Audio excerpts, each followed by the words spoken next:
What's up guys, welcome back to part 2 of how to prep a lighting rig. First video, we talked all about design, documents, and everything with Andrew. Now we're jumping into the warehouse.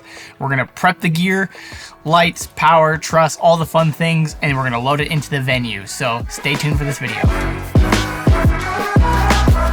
Okay, so as we talked about in the design suite with Andrew, we're putting everything on GT Truss. So we have all the GT Truss loaded in now, and again, GT Truss is basically pre-rig truss. So it allows us to pre-rig all of the lighting onto the trusses, cabling, everything, and then ship it that way. So that way load in is way faster. So we're gonna show you how we prep these trusses now. And the first thing that you need to do is, because they all come in 10-foot sections, we gotta put together a 40-foot section. That's the longest run of truss that we have. And then we have to label it so that way when we take it apart to put it in the truck, it can go back together the right way. So we're gonna show you how we label the truss here. All right, so we have our full 40-foot run here. This is gonna be our upstage truss. And now we're gonna show you how to label it. Usually we use a combination of gaff tape and electrical tape. We're gonna start with brown. Typically, I kinda like to start with the electrician's color code, which is like brown, red, orange, yellow, green, blue. You can do whatever you want. This is just how I've always been taught to do it. So we're gonna take a piece of brown tape here. We're gonna put it on the end. And we like to do it long ways like this so it leaves you room to write. So this will be upstage, stage left side. And then we have to label all of our joints. So now this is our first joint. So we're gonna do the same thing again. We're gonna take our brown tape. We're gonna put it on each end here. And then our next color in the color code is red. So we're gonna take our red E-tape, and then we're going to wrap each end of this on both sides. So that way we know that this is a joint. So it'll look something like this. So when you get to taking it apart and joining it, the stagehands or your crew, whoever it is, know that this brown and red joint go together. And then we'll go down to the next one. I'll show you one more. We're gonna take brown,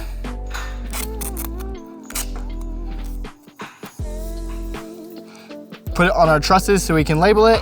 And then we're gonna take our orange tape here and same thing, do a wrap and a wrap. So that way now we know this joint is our next joint. And then the last one will be brown and yellow on the next joint.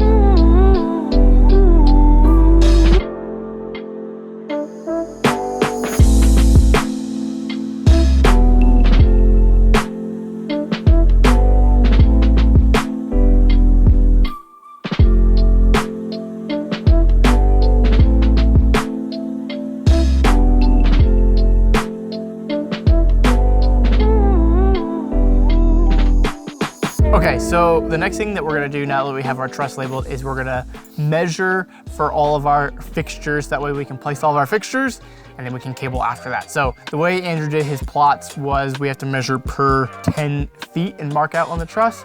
You could do it per stick of truss. You could do a full 40-foot run. Really depends on how you wanna do it, but keeping your fixtures spaced evenly gives you good symmetry. So we like to actually measure out each fixture so that way we know the gap between each one is perfect and they're perfectly lined up. So that's why we measure, mark, and then put our fixtures down. Yeah, I'm on the outside. 7'4". So the first measurement is 7'4". So we're gonna go here. We're gonna put a little piece of spike at 7'4". It doesn't have to be pretty, but at least it shows you where the fixture goes.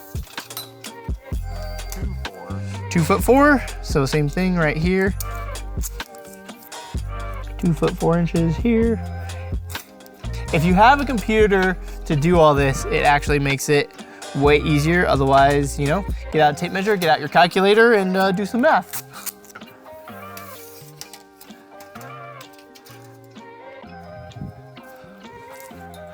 (7'4)".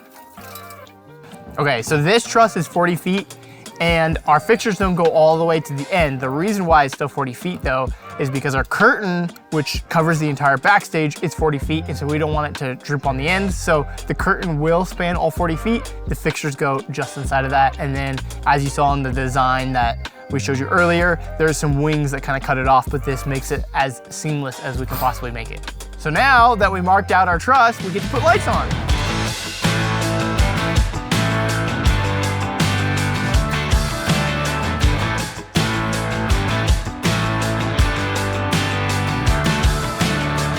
All right, so while Andrew's getting out the cable, one of the things that you need to make sure you do is put all your fixtures the same orientation. So these fixtures, screens and cables are on the same side, and we made sure that all the way down the truss, screens are all downstage. So that way for programming, they stay the same, and then also for cabling, it's the cleanest possible way.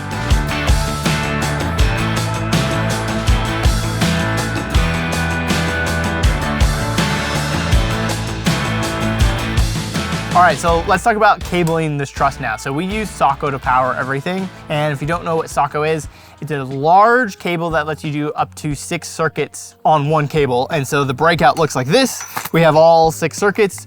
We run everything in L620 because that keeps things in 208, but you can run it in Edison, you can run it in lots of different flavors of Socko. Each one is labeled, so this is number 6, so this is actually gonna go down to the end here. Usually you wanna start with 1 and make your way all the way down. Now, the way that we're laying this out is we have to make sure that we can break the truss cleanly to ship it. And so, as you can see here, we have a Socko joint and it's going to live right here. So that way, all we have to do is unplug the Socko from this breakout, and then this truss can separate and go on the truck. So all of these will go down, plug into each light, and then we also will demix it, and I'll show you that here in a second. So still going with power. Right now, Andrew is grabbing the True 1 to L6 whip, and that looks like this, which will plug into our Socko breakout here. So we're gonna keep a connector here, just like this. So that way, again, when we have to break the truss, it's as simple as just unplugging this. The whip stays with the light. This end will stay with the truss, and usually we tape it all down so it's not floating everywhere. Every truss break has to have a connection of some sort, so that way we can break it and separate the truss for transport.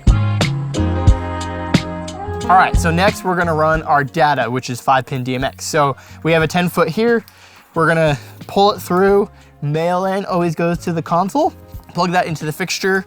This will end up coiling right here and plugging into the next fixture. And they will daisy chain all the way down the truss. Now, what I'm doing here is leaving this with some slack. So all we have to do is unplug that male end, fold it back into there, and again, the truss can separate. When we get there, we just pull this male end back out, plug it into the fixture, plug in our Socko right here, and we're good to go. All right, so now our truss is laid out, fixtures on, cables in, and labeled, and it's all clean. So when we go to ship this out, all we have to do is unplug our power, fold it over, DMX, fold it over, breaks the truss, clean, it can transport. Then when we get to the venue, truss goes together, DMX comes over, plugs into the fixture, and then power comes over here and plugs in like so. And we're ready to fly. Here again, we have our brake, and this is our Socko cable. It's gonna plug into our breakout right here. Again, can break easy. And then because we have a lot of extra room on this truss, we're actually putting the 100-foot coil at the end, so then we can just drop it down and it will ride this way, so less cable trunks going out. So we're about to get all of this done here, and then we're gonna boot everything up and test it, make sure it works.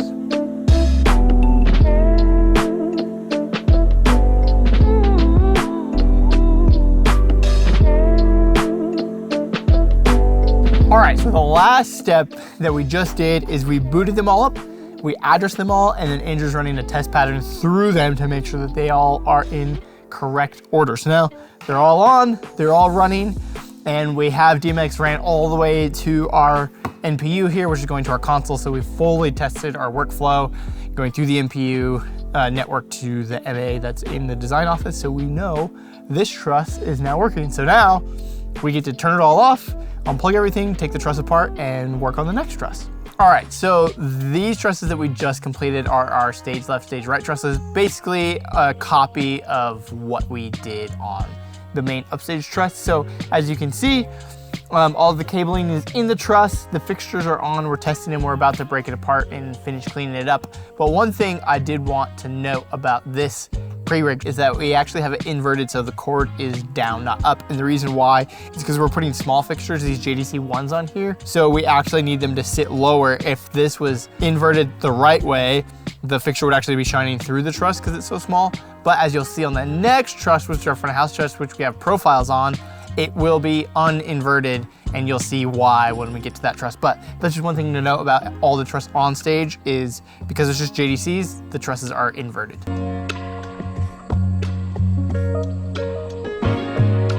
All right, so now we are working on our front of house truss. Now this truss is a little bit more complex than the last couple trusses that we did. This is 40 feet and it's doing key light, crowd wash, and projection all on one truss. So all the way down the middle, we have our Vipers. And as we talked about earlier, this is in the normal orientation of GT, and it allows us to have enough space for the Vipers to fit and not scrape the ground, and they're a lot bigger of a fixture than the JDC. On the outside, we have JDCs, and those are our crowd wash, and then the projector is going in the middle. So what we're doing right now is we're actually wiring up all the power. So we have a Socko breakout here, it lives here, and then all 6 of these fixtures are gonna get 1 circuit from this Socko, and then we're gonna repeat that going down.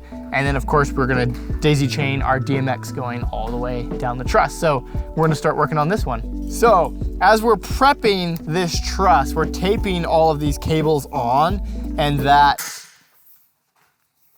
Andrew's noisy over there. So we're taping all of these cables onto the truss, and I quickly wanted to mention that we use electrical tape, or E-tape, to do all of this. One, temporary, which is what we're doing temporarily, E-tape doesn't leave a residue and it's easy to rip, / it won't like fold around the cables instead of using gaff tape. So we use electrical tape to tape all the cables to the truss. Again, this is a temporary setup that's gonna get taken apart in a week. So it doesn't have to permanently stay, which is why we don't use zip ties or Velcro or anything like that.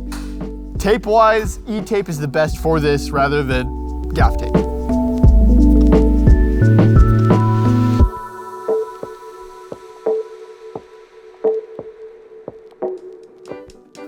One wrap of E-tape when you're doing temporary things like this, unless it's really, really thick, heavy cable like Socko, just do 1 wrap of E-tape so that way when you go to unrig it, you can just pull it apart and it breaks. If you do 2, 3 wraps, it ain't break it easy. Andrew. What is the unit of measurement called between, like, there's a car and then a space and then another car? What do you call this space? How many of these spaces? No, I'm just asking you a question. What did you say? Yeah. What is the unit of measurement? Length. 1 car length? Exactly. It was a typo. What did he say? I know what car links. I know. I thought it was length. Okay, so we are packing up this front of house truss, and we have some JDCs on the outside for show, which we put to mark out. But then now for transport, we're gonna have to take these off and put them inside so they don't get damaged. So we just pick a spot and then we go through and mark with tape again where they go, so that way when we get to show, we just take it off, put it right there on there, plug in the cables, and good to go.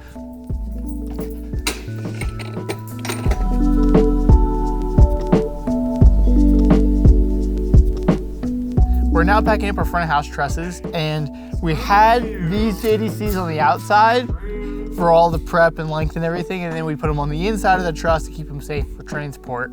But everything is marked and taped, so all you have to do is move the fixture to where it's taped and it's ready to go. So we've now packed up all of the trusses. They're all prepped, marked, and ready to go. So we've pushed them off to the side here to give us nice floor space for the next step of prep, which is looming. So we need to make looms for our floor fixtures and our ladder fixtures because those fixtures cannot ride on the trusses. So we're gonna lay them out here and show you how we do that. Okay, so now we are prepping our ladder truss. So just like we prepped the other truss, we're going to label them and mark them so that way they go together properly. So we're labeling and marking out where all the fixtures go. We're gonna build a loom for the fixtures, and then it all comes apart just like the truss. Fixtures don't ride on here, but it will be set up for when we load in, click them together in the right order, put your fixtures on, and done. Okay, so just like we did the truss, we're gonna use gaff, put a long strip here at the top, and then we're gonna do our joints just like we did the rest of the truss.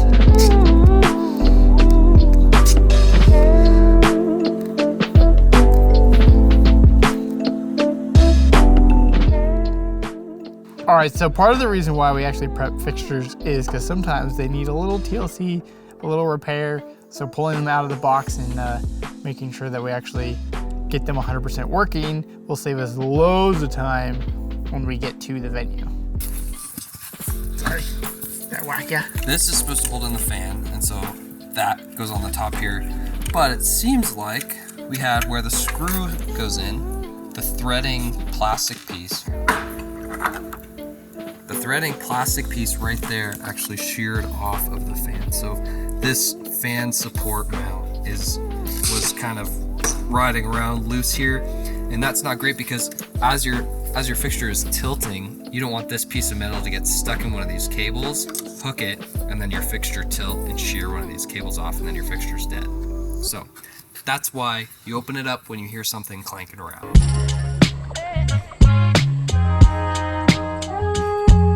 So as you can see, we laid out our fixtures with our ladders on the ground. Sadly, we don't have enough room to fly these ladders, so we're just doing it on the ground. And now we're looming the cable. So we laid out the cable to how we would need it, and then we get a nice loom here. And again, we electrical tape it. So we run all the cables down, we make sure that they reach, and then we make our way down. I usually start at the bottom, make my way up to the top, and we do a couple wraps of E-tape and loom it all the way up. Now, if you get to a joint, this is where, you're gonna need to gather your cables to make this joint look clean. So usually I'll do something like this and tape here, and then make my way up here and tape like so. It's okay if there's a little bit of excess.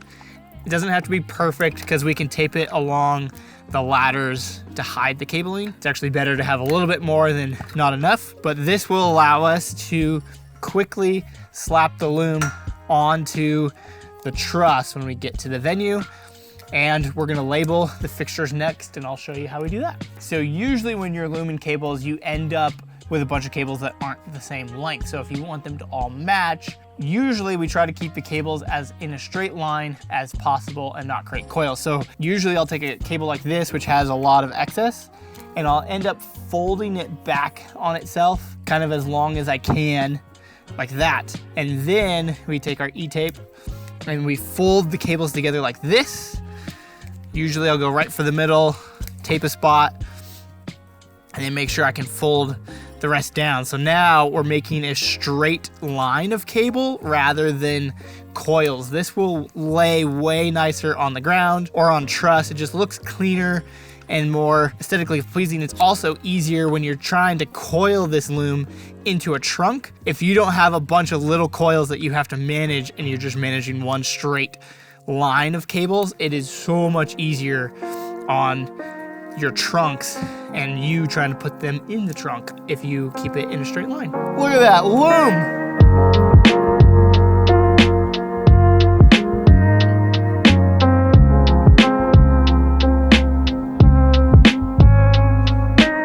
All right, so now all of the fixtures for this stage left torn are tested, addressed, and everything's working, so we're gonna put them back in the case for transport. What you need to do is, because they're already addressed, is label your fixtures so that way when you pull them out, you can match your plot and put them right where they need to go. So there's multiple ways to do this. You can do it with just gaff and a Sharpie, or we like to print nice little stickers that we can slap on. So this fixture that we have in here is the bottom fixture. So it is stage left torn number 3010 or 310, there's no O.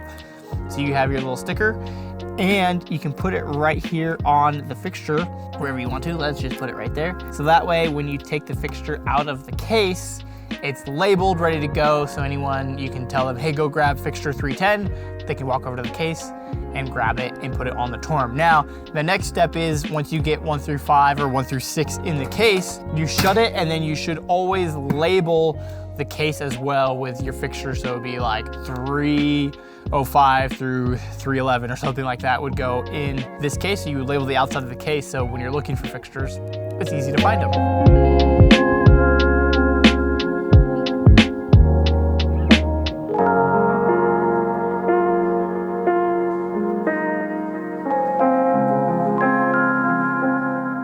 All right, so when you're done prepping, you're done with your loom, everything's ready to go, you need to tape it up, you need to label it, and throw it in the trunk. So a quick trick, don't use black when you're trying to secure your loom. Use black on the loom, but when you're coiling it up, use a bright color so it's easy to find where to rip your tape. And then use some gaff and label it. So we got our gaff label here, pink E-tape so we know where to rip. Again, just one wrap, easy to rip. And then you take it over to your trunk and you toss it in.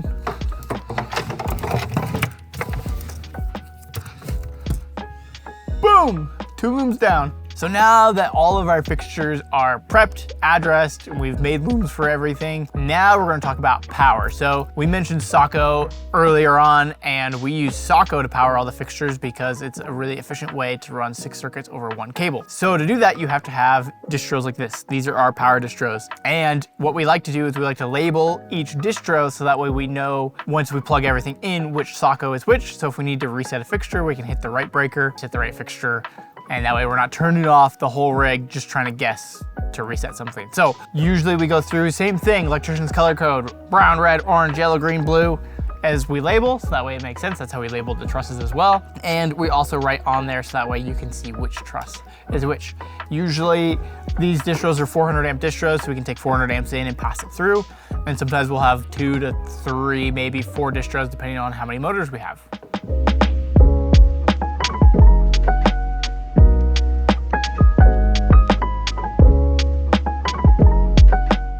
Okay, so while we're talking about power, let's talk a little bit more in detail. So again, Socko distros.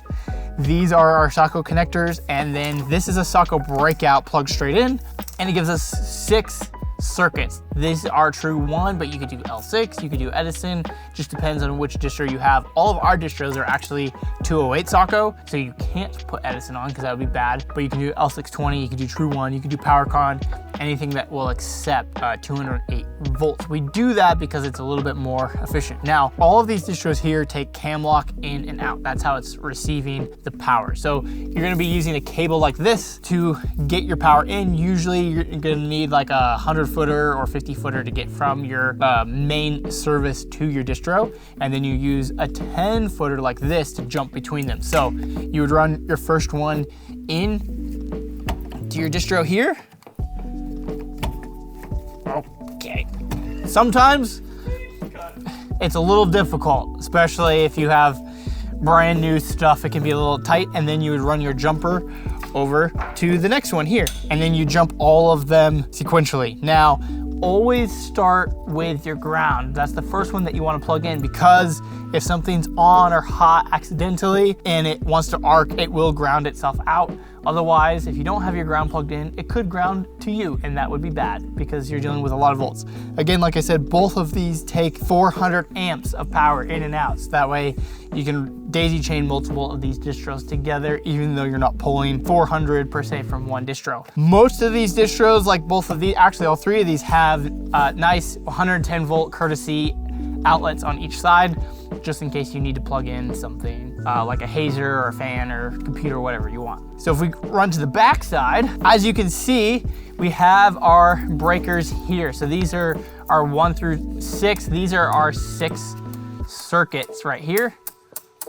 Same with this one over here, we have 6 circuits. So again, you have a breaker per every circuit that's on that Socko breakout. Again, we do this because ideally you run 1 fixture per circuit, and then if you need to reset it, you can just pop over here, flick it off with it back on, and then you reset that. Real quick, let's talk about this distro here. This is a smaller distro. It actually is using L2130 outputs, not L620. So same thing, you have cam in and out. But if we go to the other side, as you can see down here, these are L2130. So these allow us to plug in this L2130. It's a 5-pin cable into it, and then go into a box like this. This is an L2130 to Edison box. Gives us 6 circuits of Edison. So this is 110 volt power. Great for stage drops, monitors, front of house, anything like that. We power off of this distro and use these types of boxes. And the other beauty is for our motor distros, we can go L2130 into the motor distro like so.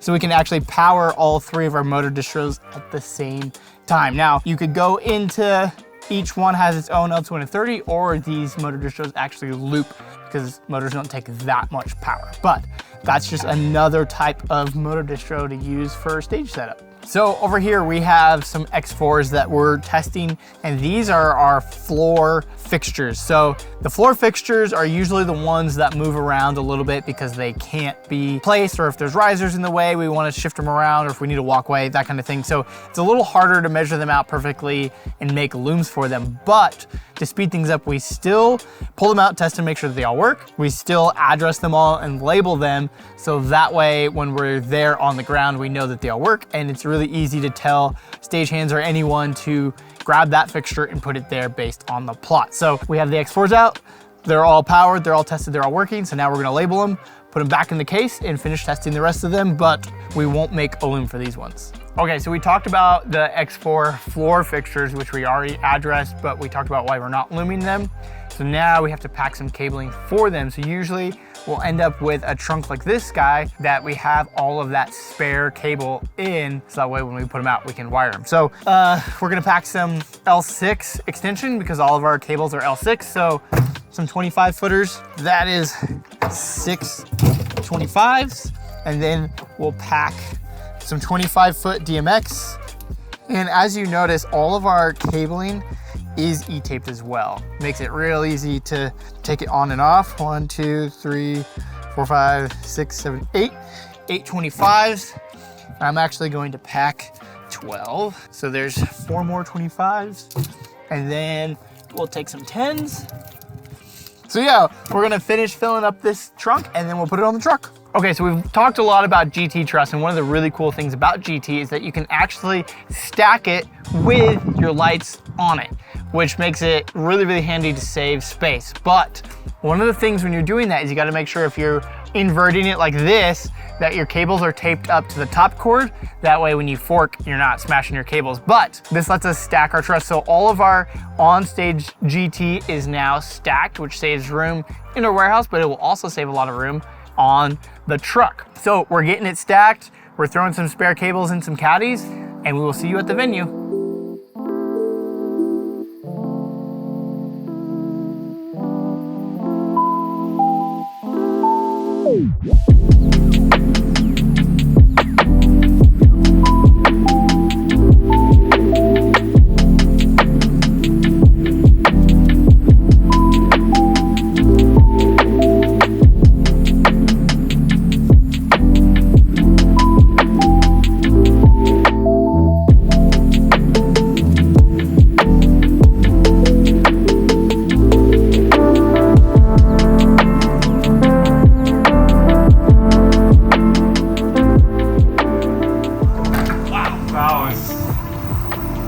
That was smooth. I was like, tilting down.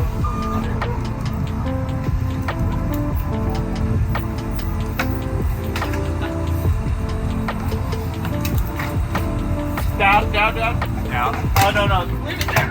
Go in a little bit. Okay, down. This bitch. Now, back it out. Yeah. Now back it out. Back it out. We turned it the other way.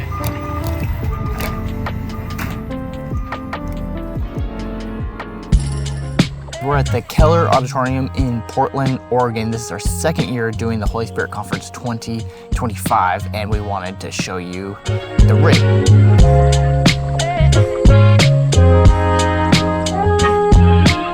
So we're doing 3 of these white scrims on stage. This is like a muslin type curtain.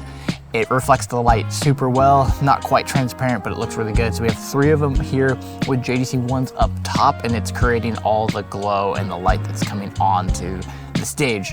We also have X4s lining each edge, and then around the floor that adds nice band wash. And then up top here, we're using Viper profiles for key, and then more JDC ones in the house to wash the crowd.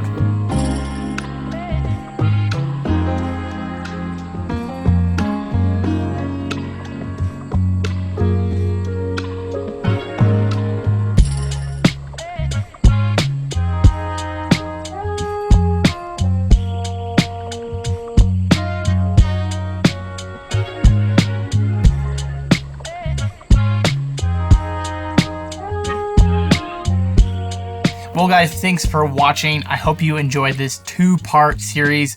I hope that we gave you all the information that you've been needing to prep a rig for your event, tour, whatever it is that you need to do. I wish I had this content 10-15 years ago when I started doing lighting, and that's the reason why we made it for you. If you can, please hit subscribe. It really helps us make more content like this. We have a bunch more in the pipeline, so hit subscribe and stay informed of when we're gonna release new content, and I'll see you in the next one.